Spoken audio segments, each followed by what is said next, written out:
Salut à tous, c'est Ezwin et Inès. on se retrouve pour une nouvelle vidéo sur des petites histoires d'horreur, des vraies, des fausses, enfin voilà, il y aura plusieurs histoires d'horreur parce que c'est Halloween d'ailleurs, joyeux Halloween à tous. Joyeux Halloween. Et donc on est parti avec la première histoire, c'est Tipa.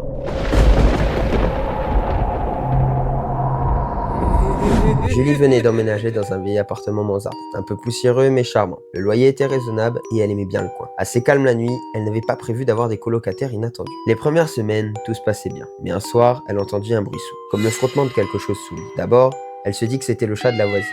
Le vent dans les lattes ou une souris. Elle secoua la tête, essaya de ne pas y penser. Mais les bruits commençaient à se répéter. Grattements légers, glissements et parfois un souffle étouffé. Si bas qu'elle crut l'imaginer. Elle commença à dormir avec une lampe de chevet allumée, mais même la lumière ne la rassurait pas. Parfois, elle avait l'impression d'entrevoir une ombre s'éclipser au coin du lit. Une nuit, vers 2h30, elle se réveilla brusquement, le cœur battant. Quelque chose n'allait pas.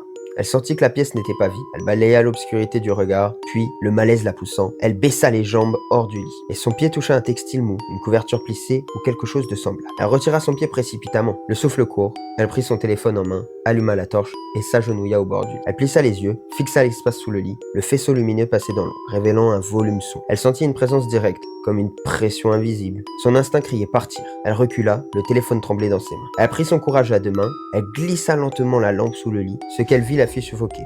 Une silhouette recroquevillée, un corps humain allongé en partie, la tête tournée vers elle. Elle entendit un grognement étouffé. Elle hurla, le corps se redressa d'un bond comme s'il dormait mais était réveillé. Il se mit à ramper hors du lit dans un mouvement étrange désarticulé. Julie se mit à hurler et se jeta hors de la pièce. En panique, elle courut jusque dans le salon, bloqua la porte derrière elle, attrapa ses clés et sortit à toute allure, pieds nus en appelant la police. Les officiers arrivèrent. Ils fouillèrent l'appartement avec torche, chien, détecteur de mouvement. Sous le lit, dans la chambre, ils trouvèrent le corps d'un homme inconnu, étendu sur une couverture usée, l'air faible, apeuré. Il respirait encore, mais à peine. Après l'enquête, plusieurs éléments ressortirent. L'homme était un sans-abri mentalement désorienté, signalé comme disparu depuis plusieurs semaines. Il s'était introduit dans l'immeuble par des issues de secours dégradées, profitant de la nuit. Il s'était réfugié dans cette chambre, pourtant verrouillée, et avait renforcé discrètement l'entrée après coup, un peu comme un squat nocturne clandestin. Il dormait sous le lit emmitouflé dans des couvertures volées dans l'ombre, espérant de ne pas être vu. Julie, dans l'obscurité, percevait ses mouvements comme surnaturels. Le cerveau masque automatiquement certains détails dans la peur, ce qui amplifia la terreur. L'homme déclara aux policiers qu'il croyait que dans l'appartement était un refuge sécuritaire. Cette nuit-là, il ne voulait pas faire de mal, juste dormir se cacher. Finalement, l'homme fut hospitalisé pour évaluation psychiatrique et l'appartement remis en sécurité, porte renforcée et vigilance. Julie déménagea peu après, marquée par cette nuit. Le pauvre monsieur, en vrai, il avait rien demandé. Bah après, il est pas chez Ouais. lui, il est quand même chez des gens quoi. Ouais, mais il savait pas. Oui, mais malgré tout, et c'était le cas. Après, ouais, l'histoire elle est chelou, puis tu te dis, genre, ça fait. Genre, elle est là depuis un moment et tout. Il y avait un gars, il était sous son lit. Ouais, en vrai, c'est flippant. T'imagines, Ouais, toi, c'est t'es là, tu hyper crois, t'es flippant. tranquille, mais non, t'as quelqu'un, il est sous ton lit. C'est hyper traumatisant. Genre, Ouais. c'est hyper triste pour le monsieur, mais pour toi qui vis dans l'appart. Ouais, et puis ça, c'est son son de cloche à lui. Ça se trouve, en plus, il était pas vraiment là en chill. Bon, je pense aussi, mais on sait jamais. Oui. Tu vois, ça se trouve, il était là en mode. Pour la tuer, je sais pas. Psychopathe, moi. quoi. Enfin, voilà, c'est la fin de cette première histoire. On passe à la seconde histoire.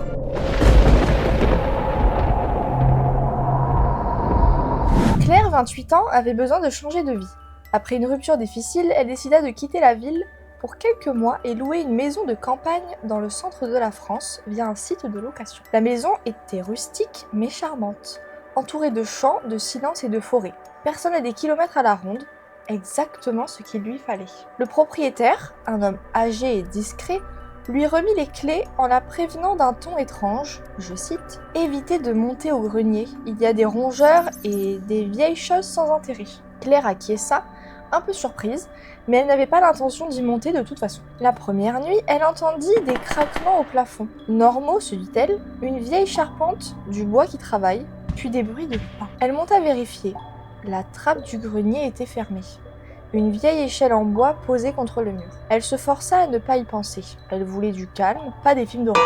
Mais chaque nuit, vers 3h du matin, les pas recommençaient. Parfois légers, parfois plus rapides, comme si quelqu'un courait juste au-dessus d'elle, puis s'arrêtait net.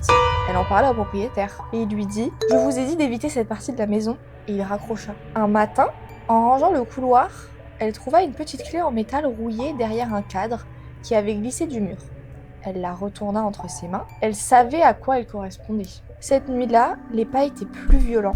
Ils se rapprochaient du bord du plafond, juste au-dessus de sa chambre, puis un grattement lent et insistant. Claire monta, tremblante, éclairée par la lampe de son téléphone.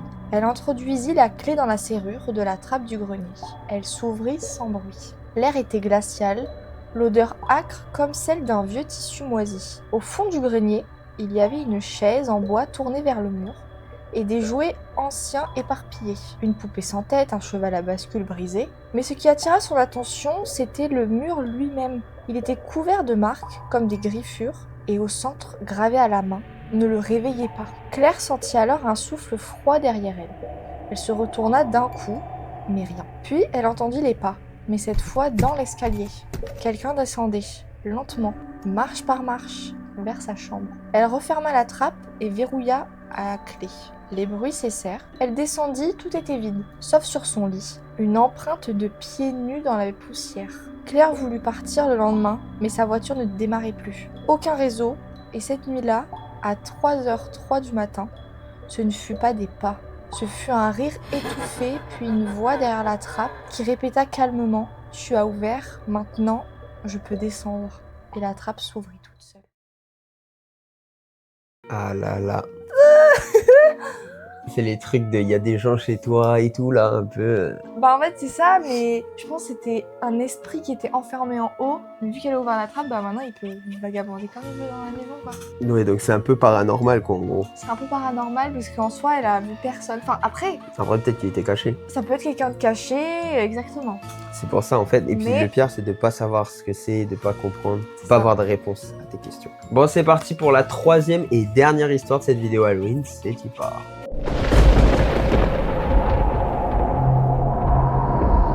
Tout commença en 2010. Samantha a 25 ans. Elle vit à Fort Myers en Floride. Elle travaille dans une petite entreprise locale.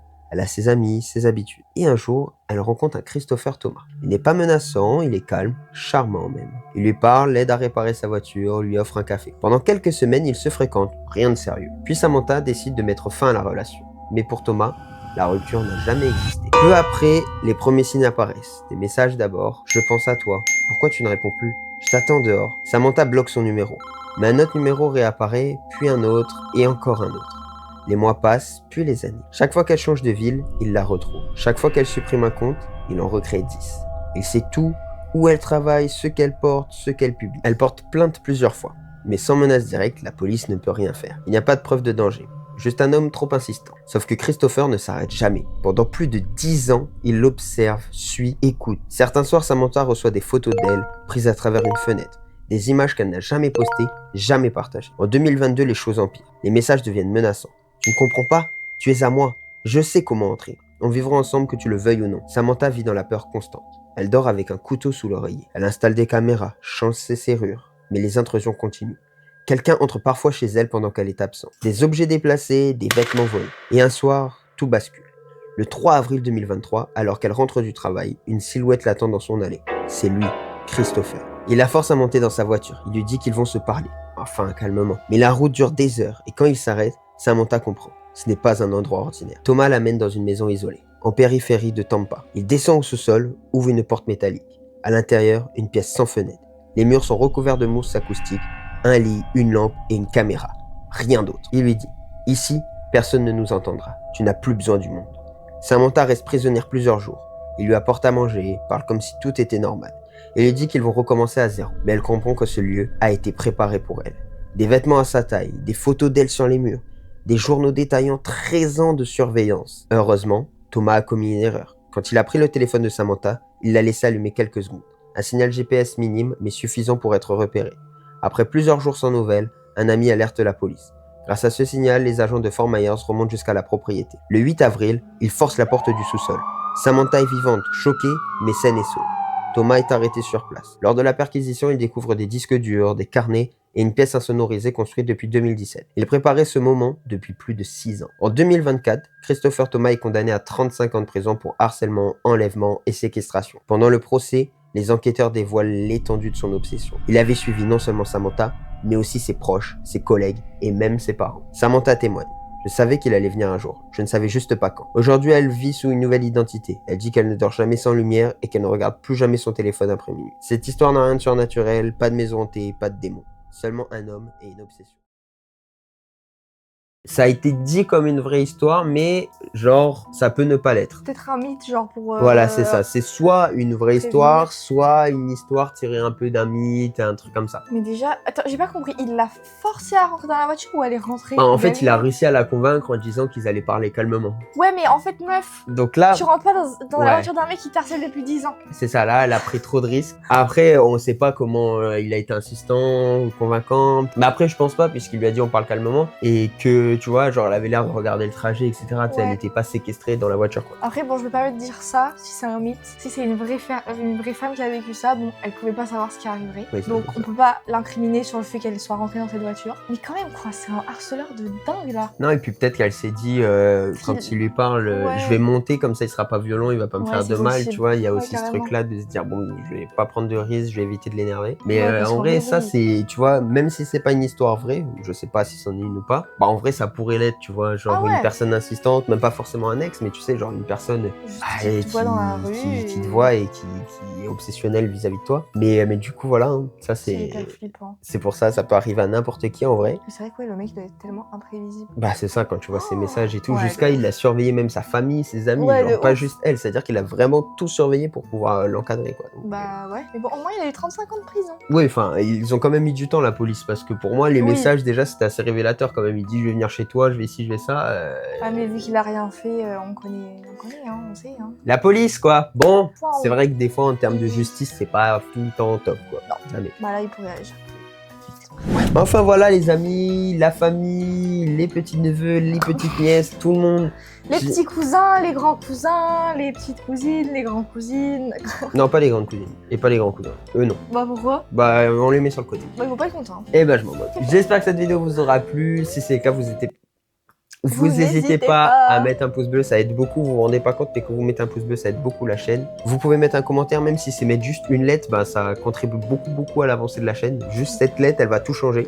Mais oui, n'hésitez pas, ne soyez pas timide. C'est Mettez ça. un petit commentaire. Et vous pouvez vous abonner pour voir mes prochaines vidéos, si vous voulez revoir des histoires d'horreur ou autres, hein, même, parce qu'on fait un peu de tout ici. Juste, on se fait kiffer. Et quoi. N'hésitez pas à mettre des idées de vidéos que vous voudriez voir. Aussi, vous pouvez mettre des idées de vidéos que vous voudriez voir. Et bah, sur ce, joyeux Halloween à tous. C'est le 31 octobre. Normalement, si tout se passe bien, elle sort pile poil le 31. Donc, joyeux Halloween à tous. Profitez bien avec vos familles ou sans vos familles, avec vos amis ou sans vos amis, tout seul. Kiffez juste, en fait. Voilà, genre kiffez votre vie. Et si vous aimez pas Halloween, juste bonne journée.